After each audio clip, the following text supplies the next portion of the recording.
This is Alexa Linton, and you're listening to the Whole Horse Podcast. I'm coming to you from the Cowichan Valley on beautiful Vancouver Island in Canada, and I'm excited to be bringing amazing instructors from around the world to share their knowledge about all the ways that we can keep ourselves and our horses well and happy, and about some of the cutting-edge techniques, training, and different aspects that are coming into the horse industry and changing it from within. I'm so excited you're here, and I'm excited about the times that we live in and the shifts that are happening in the horse industry before our eyes. Let's get started.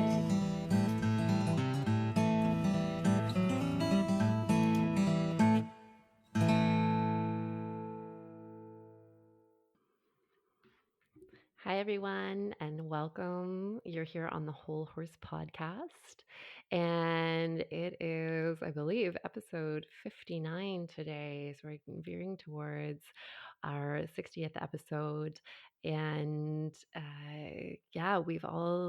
it's been a very interesting time in the world for pretty much everyone, and I want to reach out to you with some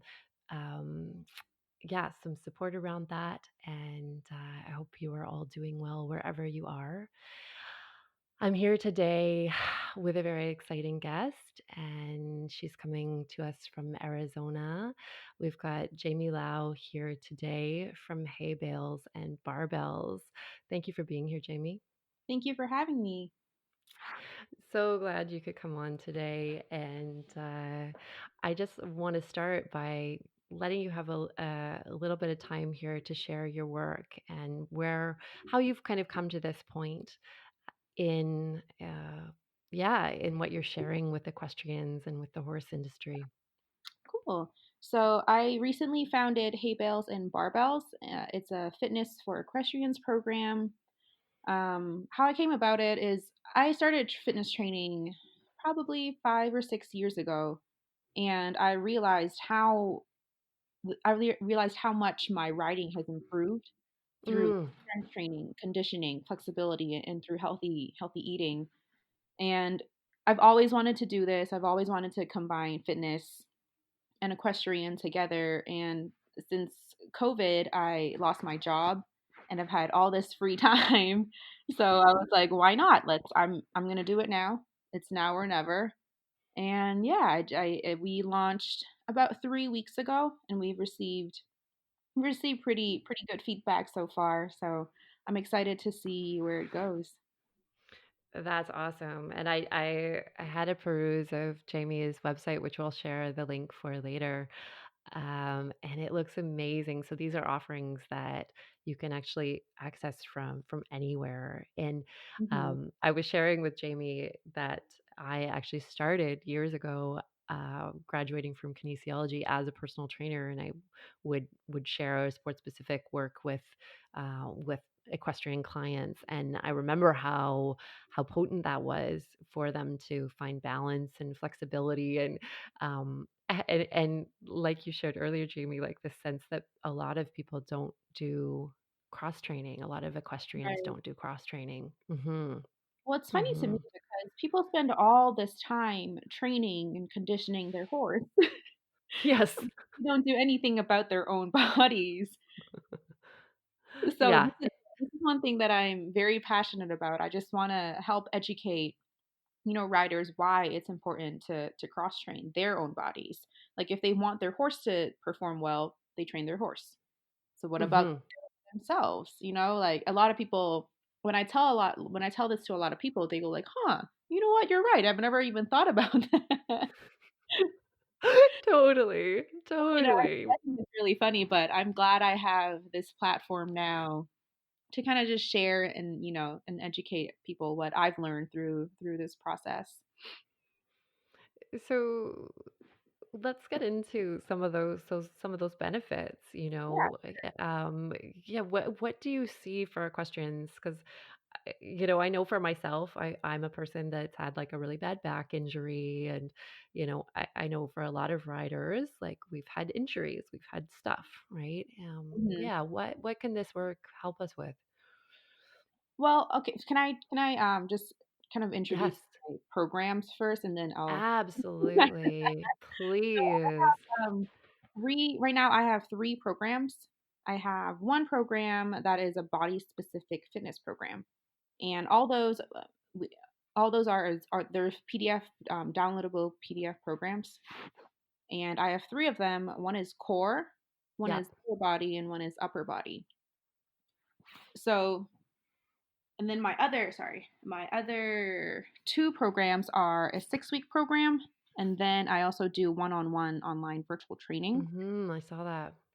So for the right now, the most popular programs that I've been getting, a lot of questions about are the downloadable PDF programs, just because they're super easy to access. You can do those workouts anytime, anywhere, really, because I advertise them as being equipment free. I know a lot of equestrians, are super busy at the barn, at their work, at Mhm. school, and all that. So I just wanted to make something that was easy to access and just super easy, that something that you can like look at through your phone. Totally. I have on each of those programs, I have an explanation about why working out that specific body part is so important for riding. So if we want to start off with the core first, Mhm. I'm sure you have, yeah, I'm sure you have a lot of experience in this, being a personal trainer before. Yes, it definitely comes up a lot, and as well Mhm. with my current training in osteopathy for sure. Yeah. So a lot of people don't really understand why the core is so important for riding. And how I explain it is the core is it in horse riding, everything comes back to the core. The core connects our upper body, and it connects our upper body to our lower body. And since riding is a full body sport, like, we need to be able to strengthen our core in order to be one with our horse. If Mhm. that makes sense. Like, if your Yeah. core isn't strong, you can't sit the canter. Your body will, like, we always like equestrians always describe it as like being riding like a sack of potatoes. Yes, totally. I think that term is really funny. I feel like only equestrians really know what that really means. But if you don't have a strong core, it's really hard for you to be able to absorb all that energy that your horse gives off, either in a canter or when you're sitting the trot. If you have a strong core, you're able to push your belly button. This is a really weird imagery, but I grew up, my trainer always used to tell me to push my belly button into the saddle. Yes, And right, yeah. never under really, like, as a kid, I'm like, what are you talking about? But as I grew up and I got older and I started cross training, as my core really started to get really a lot stronger, I was really able to push my core into the saddle. Mm. And through that, I was able to sit my trot, beautifully. I'm not to toot my own horn, but I always get complimented on how good my seat is, Yes. because I am able to sit in the saddle, and that's the majority of the reason why, is because my core is really strong, and I train my core. And Yes. sorry, go ahead. You trying to say something? No, I love that. I think it's so huge because you'll see that where, say someone that they're unable to sit a trot, they have to Mhm. post because there's no strength there. Yeah. Right. Yeah. And a lot of times people think core is just, the thing in the middle, the abdominals. They don't really understand that there's the upper abdominals, and then there's the lower, and also lower back is also part of the core.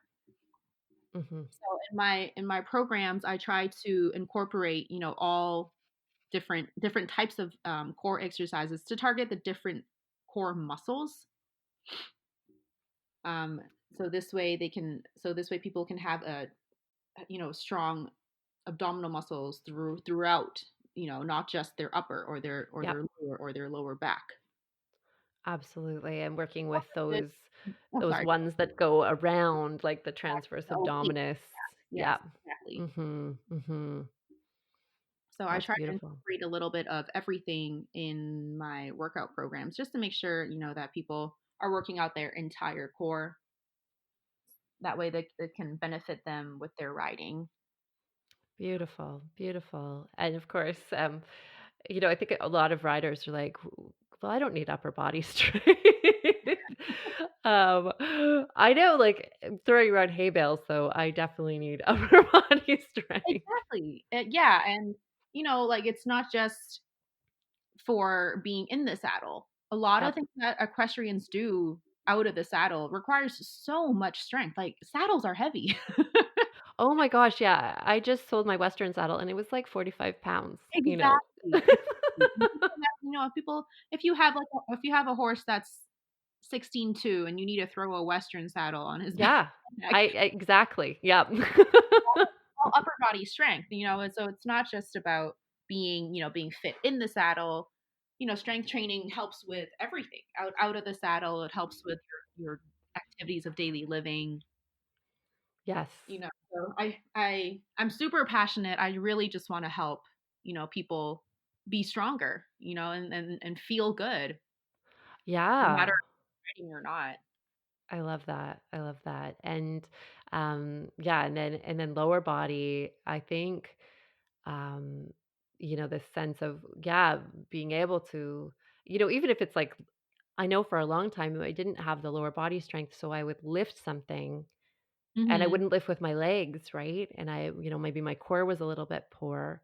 That was a part of what Yeah, happened with my back, right? Is I wasn't lifting things properly. I wasn't using my body well. exactly. And Mhm. also not just to, strength training isn't just only to get stronger and build muscle. It's also, like you said earlier, like it's to prevent injury. A Yes. lot of the time we train to prevent injuries, Ye and it's so important just for our sport. Our sport is dangerous.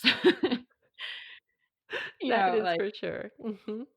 we don't want to believe that it is, but it's dangerous. And you're riding a 1,000-pound animal. You need to be strong. That's or else it's the risk of you getting injured is really high. And if you are strong and your body is conditioned, this will majorly decrease your chance of getting injured. Yeah, and you see that, I know that we talk about this a lot in my work is that, if you actually have the ability to withstand impacts, like hopefully it doesn't happen, you don't, fall off or whatever, but if your body actually has the strength to withstand the impact, then that makes a huge difference as far as recovery or Oh, how definitely. severe an injury is, right? Right, because funny story, I actually got thrown off on Friday. Oh my gosh. Oh no. Yeah, I actually got thrown off on Friday. I was, so me and my friend has 2 new horses that we're trying to train. Yep. They're really green, and we're trying to train them to be lesson horses for the upcoming September. So I'm gonna be one of her instructors at her program. So, Awesome. I was training this horse, and I was like, "Oh, he's feeling pretty good today," because we were trotting, we were just doing loose rein trotting. He was feeling really good, and I was like, "You know what? Let me ask him for a canter." I've never but well, yeah, I haven't cantered this horse yet. We've just been lunging him in a Yep. canter, but and I was like, "Oh, let me try it," and then I cantered him, and then he said, "Nope." He bucked me, and I came flying off, but surprisingly, like, I was able to stand up right away. I only have, like, 2 bruises, Yep. which is not bad at all. I hit my, neck, but I don't it's fine now. So and I was telling my friend was like, "Oh, it must be all those muscles that you have that that blocked you from like, getting hurt." And I thought about it. You know what? Yep. I honestly think that's true, though. Yep. I think it's because, my body is I train and I condition my body, and that's why the fall felt less painful and less severe than, if it was someone who didn't work out Yeah. who fell. You know what I mean? I do. I do. Yeah. And we Do you we have any insight on that actually? Like, do you know why? well, I think a part of it physiologically is when we work out, we actually stress the body at a low grade. Mhm. So we actually build resiliency into the body Oh, through through that efforting right, and through the building of strength and coordination and conditioning and um, and we also build awareness into the body, right? So we that's build cool. proprioception. So when we're flying through the air, for example, our body is more able to go, okay, this is going to be the best way to land, or, is able, like, say we land on a wrist or something, then the bone has strength um, to be, like strong through that to not break, That's right? true. So Yeah, those sorts of things, yeah. And we also are working consistently when we're doing strength training. We'll be working with fascia without even knowing it. So this tensegrity system in our body to kind of keep us connected and right. yeah, Yeah, and when we work out, our muscles get denser yes, and stronger, so I think that big time. that All of plays those a part. things. It's making me Yeah. think that I need to really start working out more. I'm like, "Oh, I haven't come off for a while, knock on wood," but, it's definitely that sense. I have a family, for example, that has, um, osteoporosis is really, Mhm. genetically I'm genetically predisposed, and that with strength training can be so, helped and supported. Yeah. Yeah. Yeah. So that's awesome. Well, I'm glad you're doing okay. Yeah, I'm glad to. I thought I had a little concussion, Oh, like, the day after. I was just dizzy, but yeah, the neck thing can be a really tough one for sure, for I'm like, sure. "This gives me an excuse to buy a new helmet." Yeah, exactly. Oh my goodness. So tell us a little bit about, so you're going back to be a riding instructor. I would love to hear more about your experience in riding. And you sort of, what's really interesting, everyone, is Jamie and I actually grew up in the same city. Mhm. Yeah. So we both grew up in Vancouver. Yeah. Yeah. So when did you start riding, Jamie? I started writing when I was about 10. Mm-hmm. So by 10, my family moved to Hong Kong because they had a business over there. So I actually started writing in Hong Kong. Wow. Um, mhm. So I started riding, and I grew up riding just off track Yep. thoroughbreds. That was all that I rode growing up. Um, Dabbled into a little bit of everything. I was huge in, like, jumping as a kid, of course, like, I was like, "Oh, I wanna Yep. jump," and then I got older, and I'm like, "This looks scary. What am I thinking? What am I doing?" So, I fell in love with dressage, and recently, I've been learning Western, which has been really eye-opening. Very fun. Yeah, so kind of my goal is to become an all-around horsewoman. I wanna know, I wanna be able to do a little bit of everything. Yeah. Yeah. So, I yeah. get that. I get that. I'm currently riding in a hackamore, like a Bozell hackamore with a mohair Mhm. McCarty and a bareback pad. Oh, wow. And that's Very minimalistic. I I constantly I'm like, I'm just gonna mix this all up. Yeah, it's pretty funny. So that's great. And with Really good, Western though. now, you can do like Western dressage and things. You can, yeah, Hmm. apparently, I didn't hear about it until, like, really, like, a year ago. Apparently, it's a thing now. It's just dressage, but you wear Western clothes, Totally. and Yeah. you Yeah. ride it in saddle. Really cool. Completely, completely. And we met Jamie through a Facebook page, or I guess it's a Facebook group called Mhm. Equestrians of Color. Yeah. And I was so excited to see your work there. And today we're in an interesting time in our world right now where we're starting to look more, thankfully, um, open up our eyes more to things. And I wanted, we had talked about chatting more about this, Mhm. about what it has been like to be an equestrian of color, um, and what your experience of that has been. Well, I actually recently wrote a blog post about being an equestrian of color that actually got, a kind of a lot of views.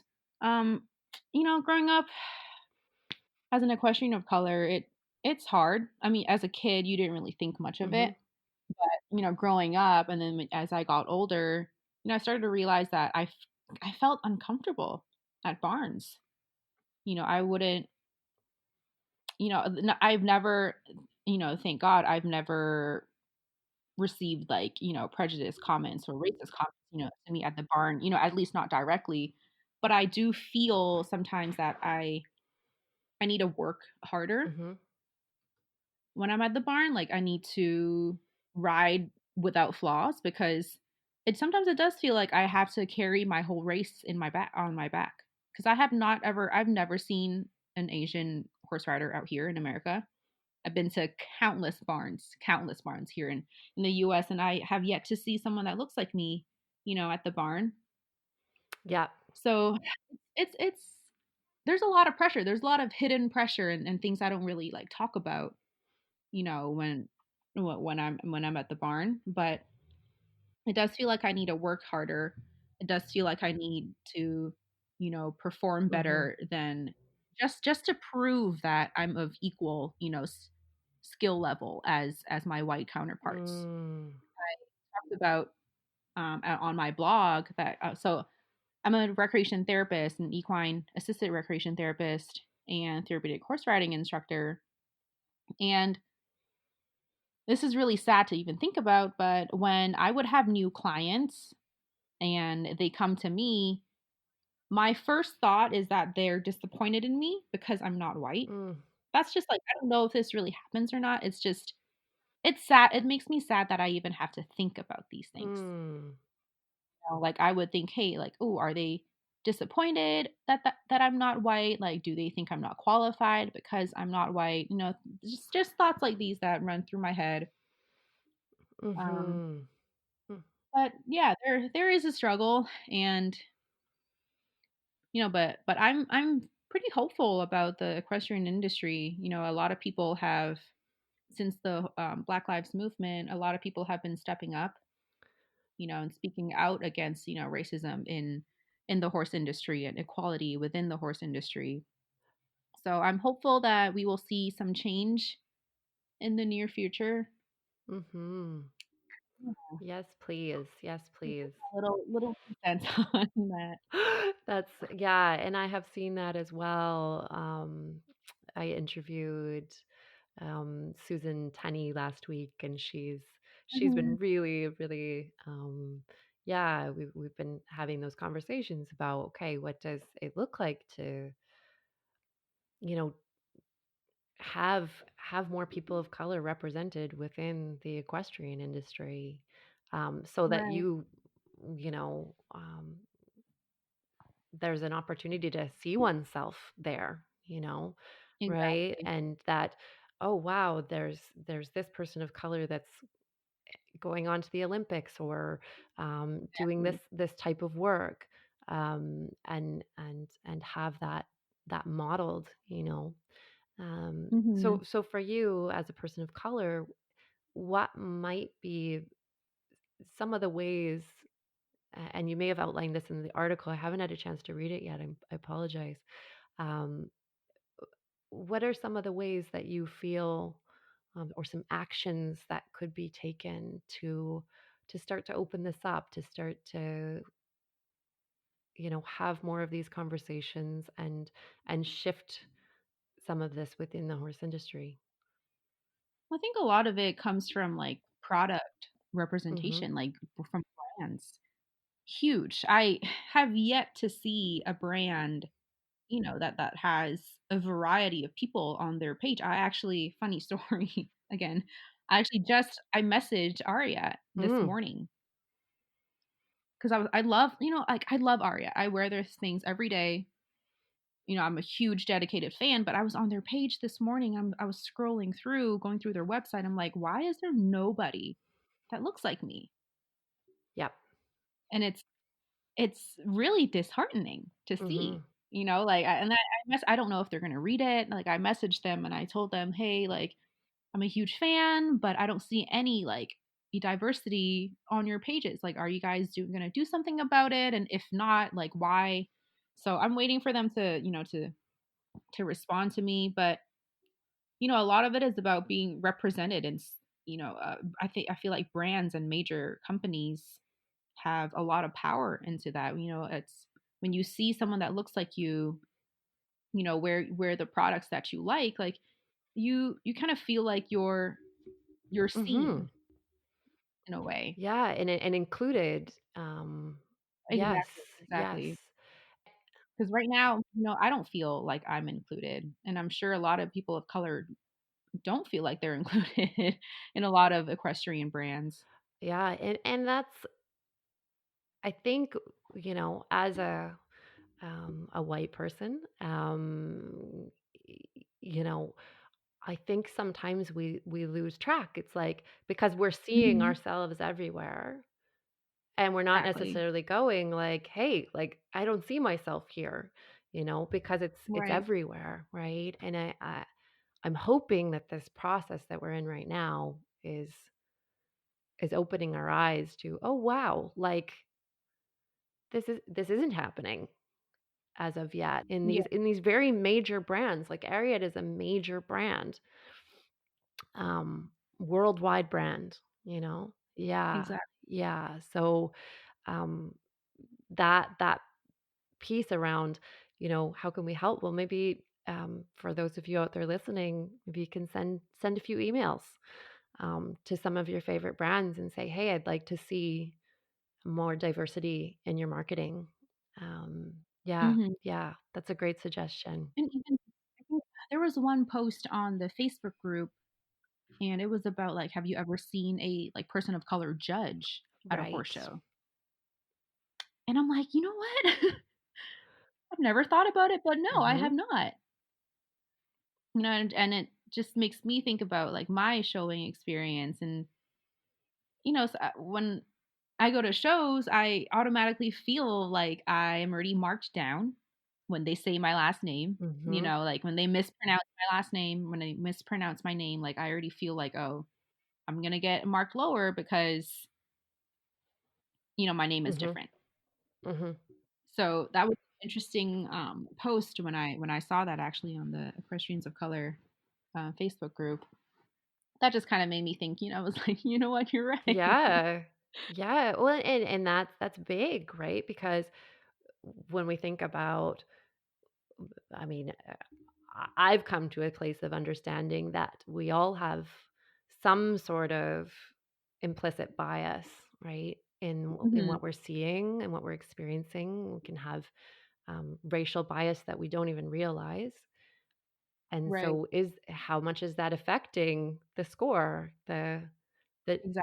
And yeah, and for tests, like, for disciplines like dressage, where it's so subjective. yes, so subjective. You know what I mean?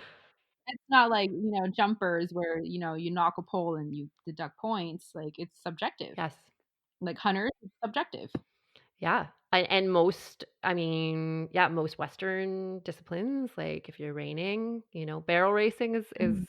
not, but, most disciplines are in that space, right? Yeah. Exactly. Yeah. And that's a really, this is such an important conversation. I really appreciate you having, and sharing it here with our Yeah. listeners. Thank you. Um, and, you know, yeah, as far as I know for myself, one of the things that I was chatting with Susan about, and I've been kind of sitting with is, wow, um, that I can't even find a person of color that's doing um, sort of the therapeutic work that I do. Mhm. And it's been really like, okay, how can I assist to open up the accessibility because I know, you know, it's a I don't know all the factors there, but man, would I love to see that open up more, and more, um, yeah, access for lots of different Yeah, for people. sure. Actually, yeah, my friend Kelsey, I met her through Instagram. I don't know if you heard of Six Horses Equestrian. No. Six, let me look at her. So she is based in Toronto, and she recently formed this nonprofit called Six Horses Equestrian. And she is planning to have free riding lessons for inner city kids in Toronto. Fantastic. If you have a chance, you can go. I think she has a Facebook Yep. group already. You want to check her out. She's doing amazing, amazing work. That's You know, ever since the Black Lives Movement, yep.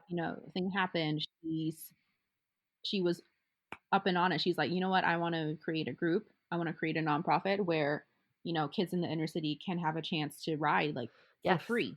Yeah. So yeah, and I helped her organization make the logo I think I actually. saw that. Yes. Hmm. Um, So if you want to go check her out, I think it's an awesome initiative and it's awesome for like cause, and it's also located in Canada. So yeah. That's amazing. So I'll put the link on the wholehorse.ca page as well for yeah, that. Because I think, for myself, I know it's been like, okay, I just I want to find these people. Like I remember seeing Breonna Taylor riding Dapper Dan and going, oh my God. Like, there's right, these people, people of color coming out of the woodwork and okay, who's doing this work and how can we highlight it? How can we, yeah, bring the magic of horses to, kids that may not be able to access, right. for various reasons. I mean, riding is expensive. It is so expensive. I've never had a horse of my own because I cannot afford Right? it. It's incredibly expensive, particularly depending on where you live, right? Mhm. And I look back over my past and I'm like, my life would be very, very different if I didn't have the level of privilege that I had had, and Right. still have growing up. How do we create the conditions that would allow, um, people that may not have that possibility to have it. Yeah. Mm-hmm. And for like organizations like Compton Yes. Cowboys, I've been dying to go to LA Yeah, and pay them a visit. Like I think what they're doing is amazing. totally. 100% support them. Like I will do whatever I can to support them. They are just doing such awesome, awesome Yes. work. And Yeah. you know, just providing horses to the community in Compton. And God knows how many children's lives they have Yes. changed, and will continue to change. And I'm just so excited for their future, Yeah.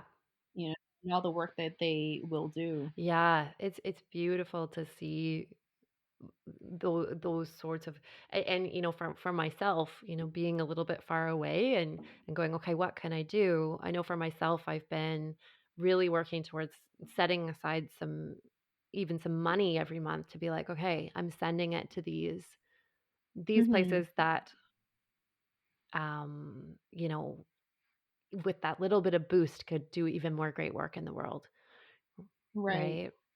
um And there are a lot of people that don't have,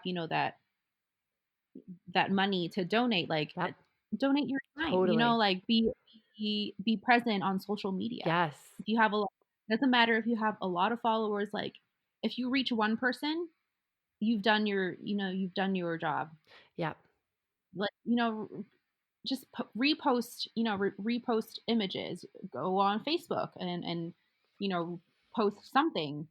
It's not all just about like be heard. Hmm. Use your voice and let it be heard. It's about exposure. So I feel like there's a lot has already been done Hmm. within this month, but a lot more has to be done, and we can't just let it die down, Yes. just because the protests have stopped, Yes. or just because it's been a month already. Like we can't let this die down until we see change, until there is change in this world. Yeah. So Love that. yeah, I'm excited. Yeah, I can feel it. Like I can feel it in my heart I that bet. change is happening. It's quite a time to be alive. It really is. It really is. Mhm. Mhm, and I see the needle moving, and maybe that's just my naive self, but it does feel like there's some real progress, you know? Right. What's your sense of that? What are you seeing changing? What are you seeing kind of not changing, or that you'd like to see change more? I think well, I've been seeing a lot of smaller equestrian brands, like small business Mhm, mhm. brands. They've really stepped up and started, reaching out to people of color, like equestrians of color, and endorsing them or putting their faces on their pages. A lot of small brands are starting, to speak up about this issue. And like I mentioned earlier, but the big brands are still kind of not really saying much about it and still kind of on the fence. So I would like to see, the big brands eventually step up. Yep. Um, I would like to see there being I would like to see more diversity in like shows. Yes. um, like and it's really funny because there are a lot of people of color equestrians, but all of them are like in a different parts of the world. Yes. You know what I mean? But it's just like the US and Canada that really lack in equestrians, like in people of Yep. color. Like I don't think we have I believe, don't quote me on this, but I believe that the Canadian and the US team are all predominantly white athletes. I would be surprised if they weren't. Yep. Yeah. Right. Yeah. The thing is, but we're both countries, like North America is such a melting Yep. pot. So you're telling me, like that there's no person of color equestrian that is qualified enough to make the national team. Like I don't Yep. know. I don't know if that's really a possibility. Well, it's a But sad possibility, I think, of like, okay, right. how do we shift that? What does that Right. look So like? Yeah. how how do we shift that? Yeah. I mean, that's a question I'm asking It's myself for the past month. I know. I think many of people are racking their brains around that, and I think I'm loving like the sharing of resources here because maybe some people hadn't heard of the Compton Cowboys or these other Mhm. projects that are happening in our communities, and um, yeah, and I think I know for myself, I can't imagine like I'm sure you were the same. Like I kind of grew up in this place where I'm like, I can't think of a time where I wasn't obsessed with horses, right? Yeah. Like I just like grew up and it was like I'd been infected with something. Horse bug, you catch I it. got it. So people are like, when did you fall in love with horses? I was like I I cannot recall like pre-verbally, the first time I saw one. But I sit with this sadness of like if I hadn't grown up in the way that I had, um, then would I have been able to access horses at all? Like this thing that I Right, was so passionate about, and like would that have even been a possibility in my experience? And right. looking back through that, I'm like, oh my god, like what a different life! Like my life centers horses, Oh, yeah. right? Yeah. So I kind of have this little place, place in my heart that's like, oh my gosh, all those like horse crazy kids that may or may not have that access, like, wanting to let that dream happen, that's alive in them. Yeah. Mhm. Yeah. Mhm. And So, even sorry, I wanted to add one more yeah, thing about please, please. even the clients that I had, like, serving the special needs Yep. population, 95%, if more, maybe more, of my clients with special needs are also white. Yep. And I don't know, I don't know why exactly that is. Like, I'm sure there are, special needs individuals that are colored, but why is horse therapy not an option for them? Yes. Um, but yeah, just a random thought that I had, like that a lot of my clients, most of my clients are white, Mm-hmm. and you know, Yeah. it's interesting. It really is.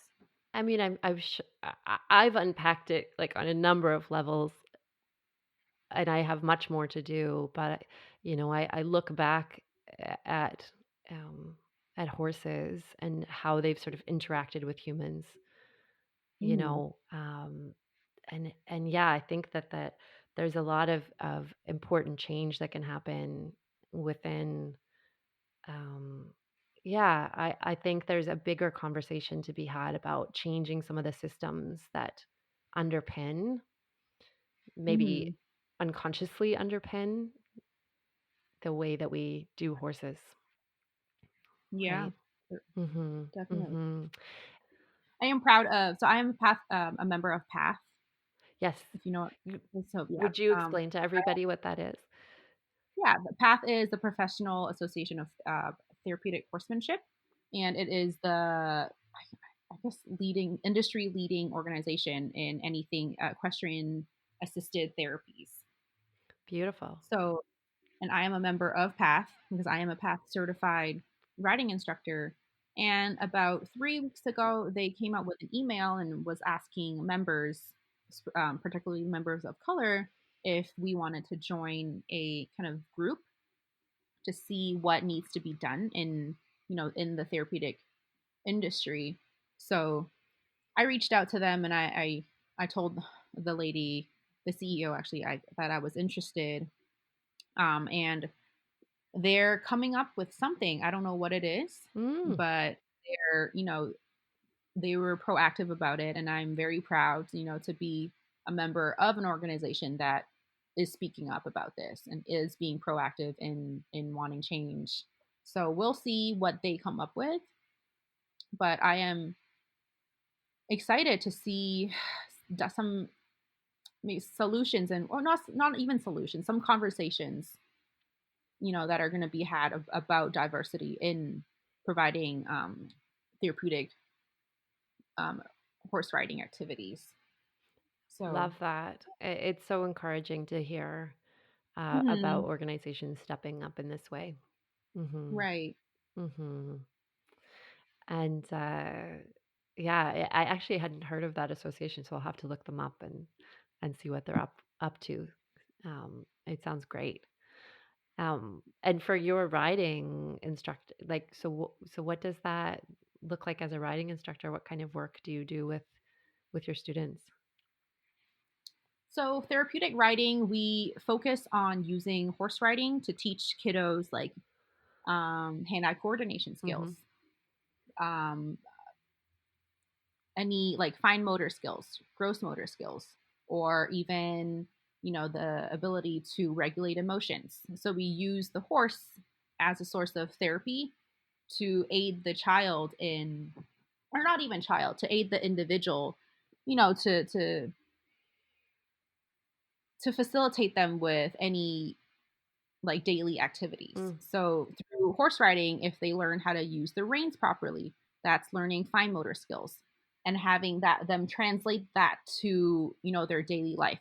So if they can hold the reins properly, hey, maybe like they can hold this pencil properly mm-hmm. and they can write better, or they can post up and down. So that's gross motor skills. Hey, maybe that will help them with their balance while walking Yep. or running.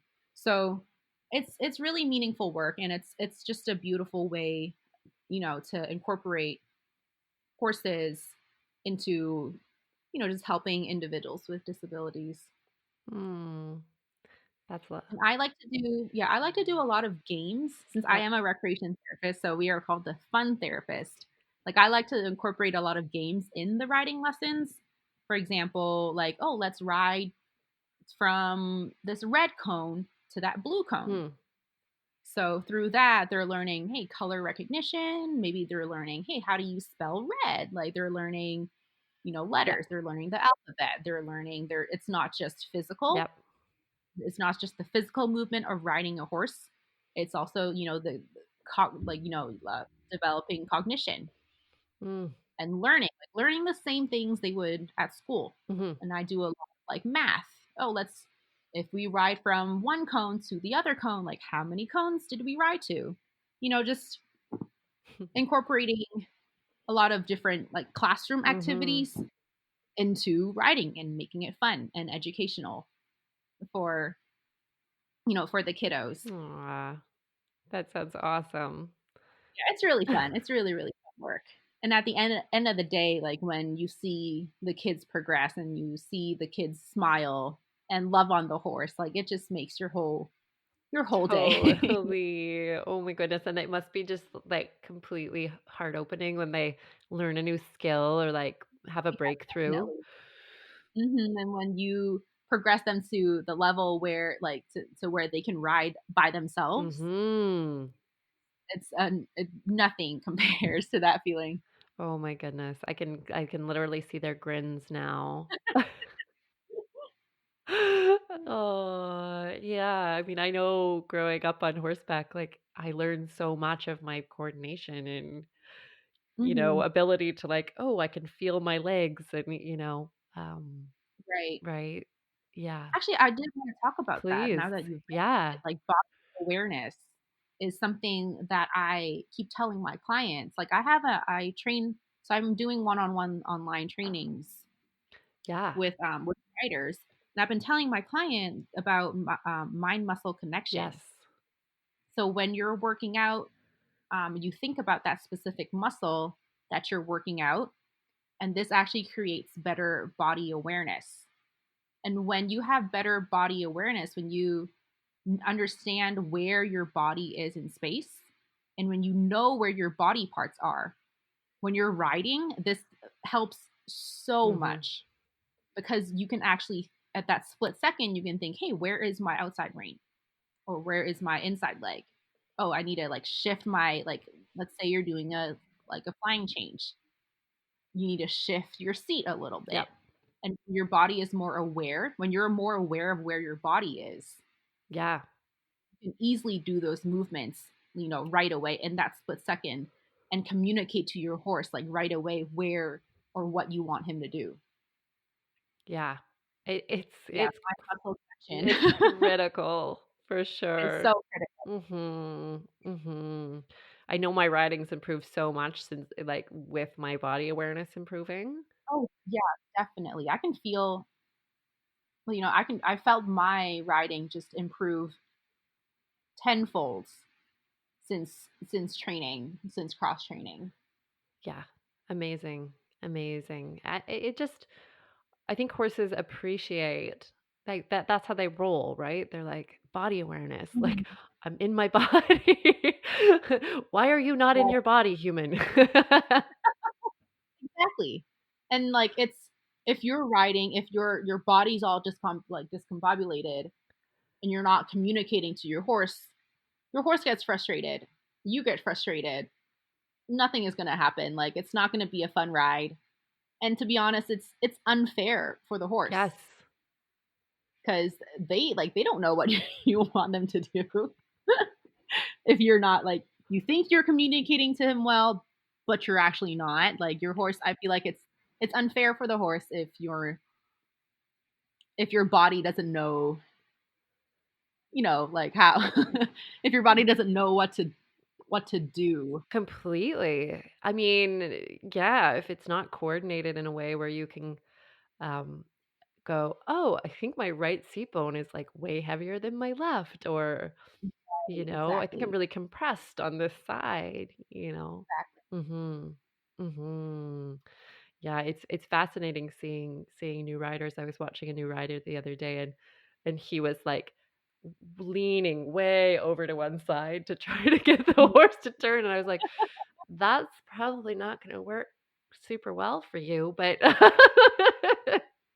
Right. Just that learning of being okay. What is it like to be over my sits bones? That comes with that Mhm. core training, that body awareness. Mhm. Even just being balanced on both sides of your body. Totally.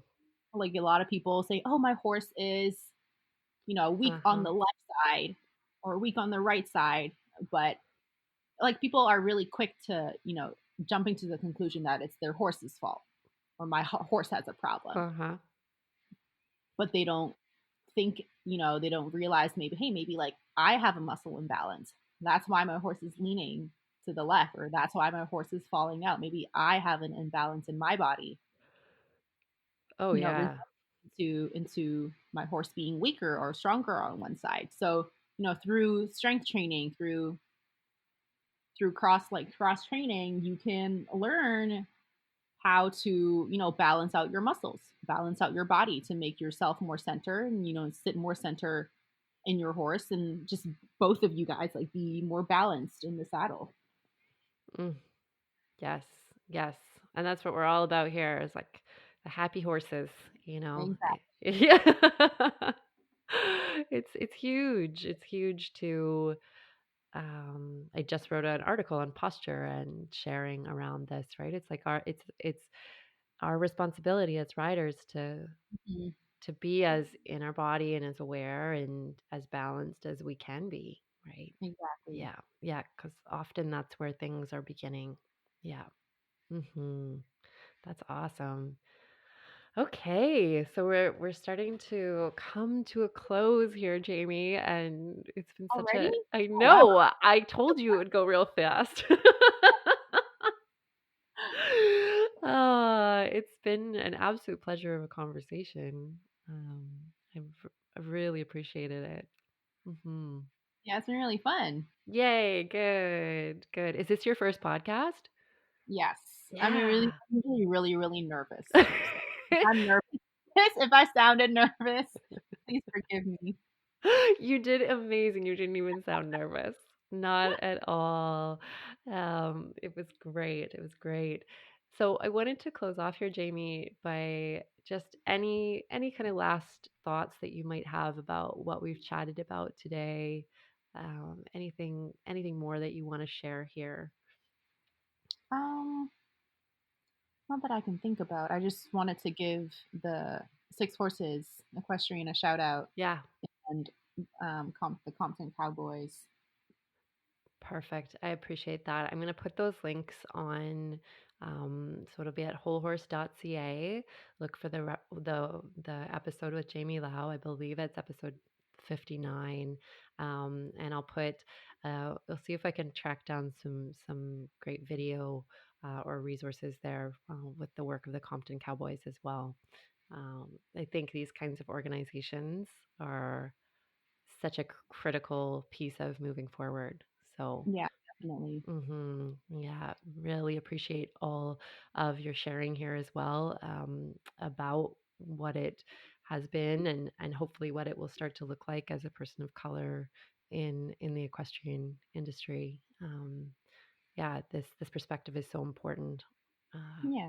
yeah, so thank So you I for would that. also like to offer your listeners a discount code if that's okay. Ooh, yeah, fabulous. So if you head onto my website, if you want to try out any fitness programs, you can put in the code 20. So 20 all spelt out in letters, and you Perfect. will receive a 20% discount off of any programs that you see on my website. Fantastic. And what is your website, Jamie? It is www.haybalesandbarbells.com. Awesome. Awesome. And I will list that at wholehorse.ca. So you can go there and check out those resources. Yay. Perfect. Amazing conversation. Thank you so much for being here, Jamie. Really appreciate Yeah, your thank you so time. much for having me. I really, really appreciate it. Oh, you are so welcome. And best of luck with your awesome new venture. I think it's an amazing offering for people in the horse industry. Yeah, thank you for that. Thank you. And thanks to everyone who listened in today. If you have questions, comments, you can always email Alexa at alexalinton.com or head to wholehorse.ca. And I've got contact information there as well.